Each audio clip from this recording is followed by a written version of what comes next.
Yo, what's up guys, Dorki here. Now that 9.0.5 is officially out, let's go over the changes and see what it means for the current tanks. I want to point out right off the start that the gap between the tanks will be very small. Shadowlands has done a really good job balancing tanks in M+, and there are no major gaps between most of these classes. So for the first tank I would like to go over is Vengeance Demon Hunter, the current meta tank. So far, this class is only losing some damage from its Covenant abilities, Elsian Decree, the Hunt, and Sinful Brand. The Kyrian Conduit also gets taken down a tiny bit, which puts Kyrian a bit more in line with the other ones. And no, this doesn't mean that Kyrian is going to be the worst Covenant. Fodder to Flame has been reworked to be a buff, but as far as I know, this is not big enough of a buff to make it the go-to pick. However, you could go for any of the Covenants now and you'll be just fine with it. Fel Defender got changed. This is actually a buff rather than a nerf, because Fel Dev is actually stronger than Fiery Brand as a defensive cooldown. So all in all, Vengeance will still be an amazing tank, probably still the best tank, but this does put him a bit more in line with the other tanks. They're losing anywhere from 2 to 3% overall damage here. As for what Covenant you play as a Vengeance, it'll still be Kyrian, but the other options are just fine. If you need a Venthyr in your group, that is completely fine. If you want to PvP and play Night Fae, that is also fine. And the only way that Vengeance will be taken down is if the DPS meta also changes. If it happens to go from Fire Mage and Boomkin to some other DPS that don't benefit as much from Chaos Red, you'll definitely see other tanks closer to the top. So for the next tank, it'll be the most anticipated tank for 9.0.5, which is Protection Warrior. There were 2 really big changes, or maybe even 3 if you consider the Covenant one. The first one is that they're getting a massive damage buff. They're getting a 10% increase to all their damage, and Thunderclap is receiving an additional 10% damage. Now, Protection Warrior damage is actually not that bad to begin with. The class does really high damage during their cooldowns, which is like Ravager and Avatar, and their Covenant ability, whether it's Aftershock or Bastion Spear.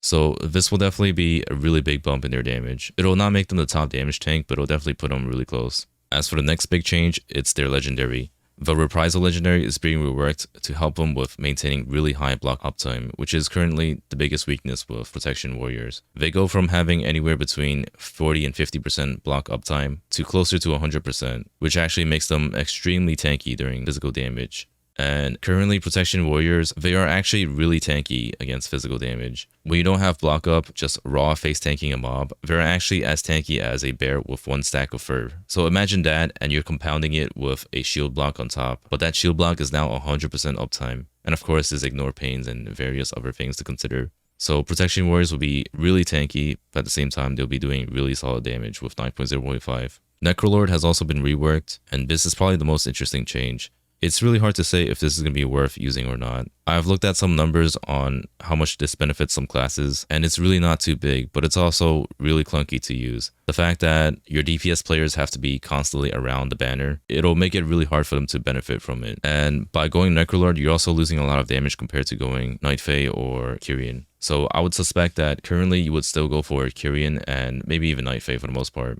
Night Fae is probably better, but Kyrian gives more diversity in your group. There are way too many Night Faes, and your group needs a Kyrian and Venthyr in high-level push keys. So it's very likely that the Warrior will be playing the Kyrian. But it is a possibility that in a high-level group you will see Necrolords, just like how you see Night Fae Priest. So will this make Prot Warriors the top tank? I don't think it'll make them top tank just because Chaos Brand still exists for Vengeance Demon Hunters, and of course Fire Mages and Boomkins are still the meta DPS. However, if we do see a DPS shift, I could definitely see Warriors overtaking Vengeance Demon Hunters. If a Warrior was to play with classes like Windwalkers and Rogues, Demon Hunters, this class is probably better than a class like Demon Hunter. Let's talk about Blood Decays next. The biggest change will be to Crimson Rune Weapon Legendary. Dancing Rune Weapon becomes a 40 to 50 second cooldown, and you'll have 5 Bone Shield stacks right off the bat when you press Dancing Rune Weapon. So what this does is it makes opening pulls much smoother, requiring less globals. Because normally as a Blood Decay, you have to Dancing on pull, Blood Boil to get aggro, Marrow Rend to build Bone Shields, and then finally Harsh Striking to build Runic Power before you start Depth Striking. But with this legendary, you effectively cut out the building Bone Shields part. This is also huge because Blood Decay's biggest weakness is mitigation and reliability. DKs are never reliable because they are susceptible of being randomly one-shot even if you had a lot of runic power, and it's easy to misplay at a high level key.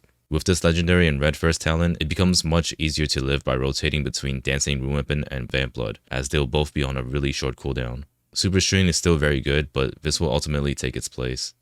As for the Covenants, Kyrian and Night Fae got a decent sized buff. Nightfoot will be a really solid choice now that helps with effective HP by easily maintaining 8% DR on all mobs. It also has amazing soulbinds like Nia with Burrs and Growth Invigoration, but like I've said with Covenant Diversity, if your tank can play Kyrian or Venthyr, it is generally the better pick over Nightfae.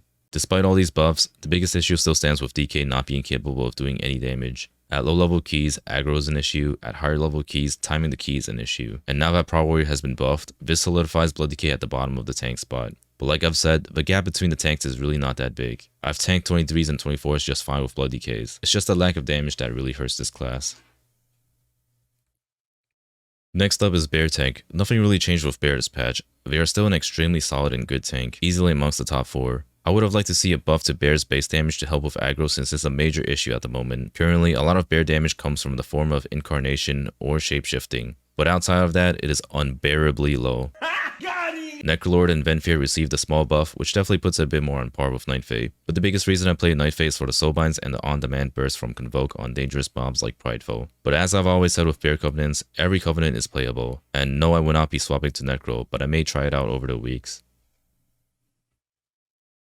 As for Brewmasters, there aren't too many changes. The most notable one is Mighty Pour being buffed, making it a viable, good defensive option. The Keg Smash Legendary will still be the go-to legendary because of how much damage and quality of life it provides, but in some dungeons where damage won't matter, such as Plaguefall or Necrotic Awake, this can definitely see use. Brew is still an amazing tank that brings really high damage to keys, and if the DPS meta was to ever change from casters to physical damage, like rogues or hunters, Brewmaster has potential to be the best tank. For Covenants, Necrolords definitely would be very competitive with Kyrian. They will both be played depending on what the group needs more.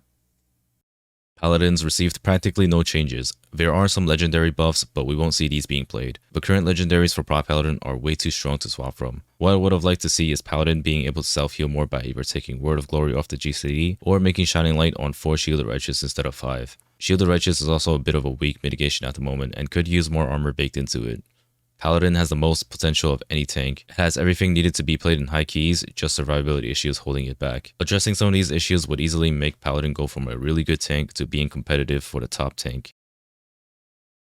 To sum things up, the top tanks will be tuned down a little bit, the bottom tanks got bumped up a lot, and we'll still see Demon Hunters at the top, but the gap is much closer. Honestly, this is the best tank balancing has ever been, and I would safely say that every tank aside from maybe Blood Decay can be competitive at the highest level keys. However, that doesn't mean that players will swap off of Demon Hunters because players will always play the best, even if it's a little bit better. Also, the meta differs in higher keys compared to lower keys like MDI or Pugs. I might make a video going over that if people are interested enough. But that is it for the video. If you guys like the video, send me a like, leave some comments, and subscribe. Thanks for watching.